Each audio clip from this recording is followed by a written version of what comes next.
मित्रों नमस्कार, कैसे हैं आप। आशा करता हूं आप सभी स्वस्थ होंगे। और आज मैं आपको टैली में डिस्काउंट वाली एंट्री कैसे करते हैं ये बताने वाला हूं। तो पहले हम इसे पेपर पर करके देखेंगे कि इस एंट्री को कैसे की जाती है। उसके बाद फिर मैं आपको बताऊंगा कि ये टैली में किस प्रकार की जा सकती है।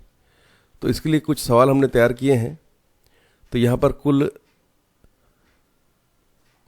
12 सवाल हैं जिनको हम लोग अभी बनाकर देखने वाले हैं। तो इसको बनाने से पहले हम पहले ये समझ लेते हैं कि डिस्काउंट का नियम क्या है। तो डिस्काउंट का नियम ये है कि अगर आपके सवाल में आपकी जो जनरल एंट्री है अगर वो कैश की है तो जिस तरफ कैश रहेगा उसी तरफ डिस्काउंट को भी होना चाहिए। मानिए कि आपके सवाल में कैश डेबिट हो रहा है तो डिस्काउंट भी डेबिट होगा, और अगर कैश क्रेडिट हो रहा है तो डिस्काउंट को भी क्रेडिट साइड में लिखा जाना चाहिए। ऐसा ही अगर आपके सवाल में कैश की जगह बैंक लिखा हुआ है आपके जनरल एंट्री के क्वेश्चन में, तो अगर बैंक डेबिट साइड में है तो डिस्काउंट को भी डेबिट साइड में लिखा होना चाहिए, और अगर बैंक को क्रेडिट के नीचे लिखा गया है तो डिस्काउंट को भी क्रेडिट के नीचे ही लिखा जाना चाहिए। अगर आपके सवाल में कैश और बैंक दोनों ही शब्द नहीं आए हैं और उसके जगह कोई नाम आया है, तो नाम अगर डेबिट है तो डिस्काउंट भी डेबिट होगा, और अगर नाम को क्रेडिट के नीचे लिखा गया है, अगर नाम को क्रेडिट के नीचे लिखा गया है तो डिस्काउंट को भी क्रेडिट के नीचे ही लिखा जाना चाहिए। यही इसका बहुत सिंपल सा नियम है जिसका हमको फॉलो करना चाहिए। तो पहला सवाल है माल खरीदा 10,000 रुपये का जिस पे 100 रुपये की छूट मिली। ठीक है, तो हमने 10,000 का माल खरीदा है और 100 रुपये की छूट मिली है। तो देखिए यहाँ पर हमने जो माल खरीदा है वो तो 10,000 का ही है, लेकिन हमने जो पैसे दिए हैं उसमें 100 रुपये कम दिए हैं क्योंकि 100 रुपये डिस्काउंट है। तो हमने पैसे दिए हैं उसको 9,900 रुपये, और ये जो 100 रुपये है ये डिस्काउंट है। तो इसकी एंट्री को कैसे किया जाता है पहले हम वो देख लेते हैं। तो यहाँ पर परचेस अकाउंट डेबिट होगा 10,000 रुपये और सेल्स अकाउंट क्रेडिट होगा 9,900 रुपये और डिस्काउंट होगा 100 रुपये। इसकी एंट्री हम इस तरीके से करेंगे। और आपको तो पता ही है कि परचेस अकाउंट रियल अकाउंट है, कैश भी रियल अकाउंट है, और डिस्काउंट जो है वो नॉमिनल अकाउंट है। तो रियल अकाउंट का नियम है व्यापार में आने वाली वस्तु जो है वो डेबिट होती है। तो यहाँ पर परचेस हमने किया है तो हमारे पास माल आया है, इसलिए ये 10,000 रुपये डेबिट हुए हैं, और कैश हमारे व्यापार से जा रहा है इसलिए कैश क्रेडिट हुआ है यहाँ पर। और डिस्काउंट जो अकाउंट है वो हमको खर्च है, हमारे लिए खर्च है डिस्काउंट, इसलिए वो भी क्रेडिट होगा। ठीक है, तो ये देखिए ये जो नियम होते हैं गोल्डन रूल्स जो हैं अकाउंट्स के, उसको भी ये फॉलो कर रहा है। ठीक है, अगला जो सवाल है वो है 15,000 का माल नरेश को बेचा और 20,000 का माल अजीत को बेचा। तो बिल्कुल सिंपल एंट्री है, Naresh account debit to sales account और Ajit account debit to sales account. क्योंकि ये दोनों ही उधार के सवाल हैं इसलिए इसकी एंट्री इस प्रकार से की जाएगी। नरेश और अजीत जो है ये दोनों ही क्या है, ये दोनों ही पर्सनल अकाउंट है, और पर्सनल अकाउंट में क्या होता है पाने वाले को डेबिट किया जाता है, इसलिए यहाँ पर ये डेबिट हुए हैं। और सेल्स अकाउंट जो रियल अकाउंट है इसमें व्यापार से जाने वाला नियम लगा है, व्यापार से जाने वाली वस्तु जो है वो क्या होती है, क्रेडिट होती है, इसलिए यहाँ पर पहले सवाल में 15,000 और अगले सवाल में 20,000 रुपये सेल्स अकाउंट क्रेडिट हुआ है। अगला सवाल है कि 3,000 का माल 50 रुपये की छूट पर बेचा।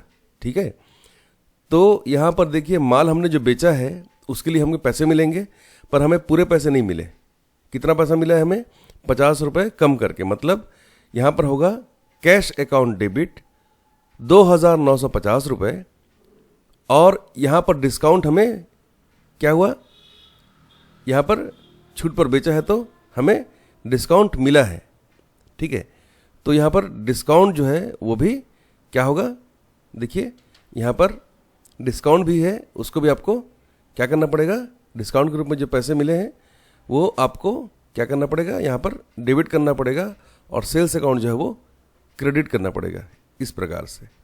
ठीक है, तो इस प्रकार से ये सवाल बनेगा आपका। अगला सवाल है 5,000 का माल खरीदा जिस पर 10% की छूट मिली।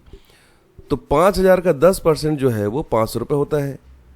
माल खरीदा है हमने 5,000 का, तो परचेस अकाउंट होगा डेबिट 5,000, और ये सवाल कैश का है तो कैश अकाउंट डेबिट होगा 4,500 रुपये, और डिस्काउंट जो है वो भी क्रेडिट होगा 500 रुपये।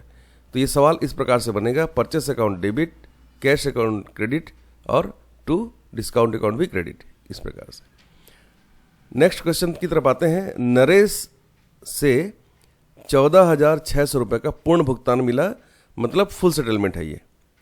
फुल सेटलमेंट मतलब नरेश से और कोई भुगतान हमें अब मिलना नहीं है। और पीछे हम सवाल को देख चुके हैं कि हमने 15,000 का माल रमेश को बेचा था, और रमेश ने हमें कितना दिया है, रमेश ने हमको दिया है 14,600 रुपये, मतलब 400 रुपये जो है वो डिस्काउंट हो गया। तो इसका एंट्री होगा, क्योंकि कैश आ रहा है हमारे पास, तो क्या होगा इसकी एंट्री, इसकी एंट्री होगी कैश अकाउंट डेबिट 14,600 रुपये। अब डिस्काउंट को भी कैश की तरह भी रखना है, मतलब इसको भी डेबिट करना होगा, तो डिस्काउंट अकाउंट डेबिट 400 रुपये, और नरेश अकाउंट क्रेडिट आपका 15,000 रुपये। इस सवाल इस प्रकार से बनेगा, cash account debit, discount account debit, और Naresh account credit. Next question है अजीत से 19,700 रुपये का पूर्ण भुगतान, मतलब फुल सेटलमेंट है ये भी क्वेश्चन में। मतलब हमें 300 रुपये जो यहाँ पिछले सवाल में हमने जो 20,000 का माल बेचा था अजीत को, तो अजीत से हमको कितना मिला है, 19,700 रुपये। वो भी मिला है मुझे पेटीएम से, मतलब बैंक में मिला है मुझे ये पैसा। तो यहाँ पर मुझे दिखाना होगा क्या, कि बैंक अकाउंट डेबिट 19,700 रुपये, डिस्काउंट अकाउंट भी डेबिट 300 रुपये, टू अजीत अकाउंट क्रेडिट। इस प्रकार से ये सवाल बनेगा, और नीचे में नरेशन में आपको जरूर इसका रेफरेंस नंबर लिखना चाहिए। दो सिंपल सवाल हैं। अमरेंद्र से 50,000 का माल खरीदा और 300 रुपये बैंक में ब्याज मिला। ठीक है, तो यहाँ पर एक चीज़ देखिए कि अमरेंद्र को माल बेचेंगे तो इसकी एंट्री, माल खरीदेंगे तो इसकी एंट्री होगी purchase account debit to Amarendra account. अब बैंक में ब्याज मिला है, तो ब्याज के रूप में कैश आ रहा है आपके बैंक में, तो पैसे बैंक में जमा हो रहे हैं, बैंक पा रहा है। तो बैंक अकाउंट डेबिट 300 रुपये, और इंटरेस्ट जो कि इनकम है इसलिए वो क्रेडिट होगा। तो इसकी एंट्री होगी ऐसे, purchase account debit to Amarendra account, और bank account debit to bank interest account.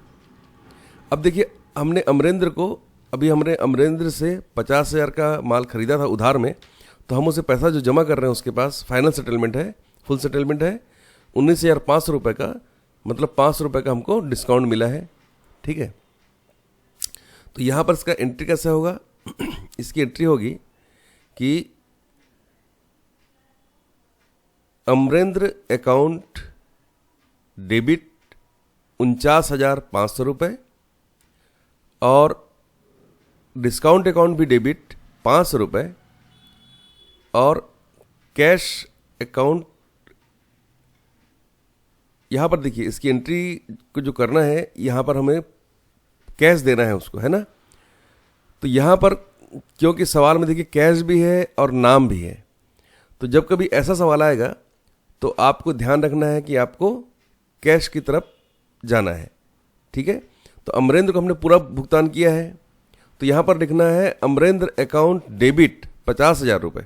ठीक है, टू कैश अकाउंट क्रेडिट 49,500 रुपये, और डिस्काउंट अकाउंट क्रेडिट 500 रुपये। ठीक है, यहाँ पर आपको कंफ्यूज नहीं होना है, इस तरीके से सवाल बनेगा। ठीक है, जिधर कैश देखिए सवाल में कैश भी है और अमरेंद्र है, तो पहले आपको कैश को देखना है, कैश नहीं है तो फिर बैंक को देखना है, और बैंक भी नहीं है तो फिर नाम को देखना है। इस प्रकार से इन तीनों को इसी सीक्वेंस में फॉलो करना रहता है। ठीक है, तो ये सवाल बनेगा ऐसा, Amrendra account debit to cash account credit to discount account credit. अगला क्वेश्चन है, अनीश से 50,000 का माल 15% की छूट पर उधार खरीदा, तो तो 50,000 का 15% कितना होता है? 7,500 रुपये। ठीक है, खरीदा हमने, तो यहाँ पर लिखना पड़ेगा परचेस अकाउंट। देखिए यहाँ पर ना कैश है ना बैंक है, सिर्फ नाम है, तो डिस्काउंट को, नाम को फॉलो करना पड़ेगा। ठीक है, डिस्काउंट जो है वो नाम को फॉलो करेगा। नाम अगर डेबिट है तो डिस्काउंट भी डेबिट होगा, और नाम अगर क्रेडिट है तो डिस्काउंट भी क्रेडिट होगा। तो इसकी एंट्री कैसे होगी? इसकी एंट्री होगी purchase account debit 50,000 to Anish account credit 42,500 रुपये और डिस्काउंट अकाउंट क्रेडिट 7,500 रुपये। नरेशन में इसको आपको लिखना चाहिए कि 15% की यहाँ पर डिस्काउंट हमें मिली है। ठीक है, इस प्रकार से। नेक्स्ट और लास्ट क्वेश्चन है इस सवाल के सेट का कि राहुल को 60,000 का माल 17% की छूट पर बेचा है। ठीक है, 17% की छूट पर हमने बेचा है, डिस्काउंट पर बेचा है। तो बेचा है तो यहाँ पर सेल्स अकाउंट तो क्रेडिट होगा, और राहुल अकाउंट जो है यहाँ पर देखिए, यहाँ पर भी कैश और बैंक दोनों ही नहीं है, तो इसकी एंट्री होगी राहुल अकाउंट डेबिट 49,800 रुपये, डिस्काउंट अकाउंट भी डेबिट 10,200 रुपये, और सेल्स अकाउंट होगा क्रेडिट 60,000 रुपये। तो इस प्रकार से इन सभी सवालों को हम बना सकते हैं। तो इस नियम को आपको ध्यान रखना चाहिए कि कैश और डिस्काउंट भाई भाई, बैंक और डिस्काउंट भाई भाई, और अगर दोनों ही नहीं है तो नाम और डिस्काउंट भाई भाई होते हैं। मतलब जिधर ये होते हैं उसी तरफ डिस्काउंट को भी रखना चाहिए, और इसे इसी सीक्वेंस में हमें याद रखना चाहिए। तो अभी हमने इसे पेपर में करके देखा है, प्रेजेंटेशन के रूप में देखा है। अब ये नेक्स्ट वीडियो में ये सेम चीज़ हम टैली में भी करके देखने वाले हैं। अगर आपको ये वीडियो पसंद आए तो कृपया चैनल को ज़रूर सब्सक्राइब करें, शेयर करें, लाइक करें। इस वीडियो को देखने के लिए आपका धन्यवाद। अगर आप हमारे वीडियो से कुछ सीख सकते हैं तो वही हमारी कमाई है। बहुत बहुत धन्यवाद।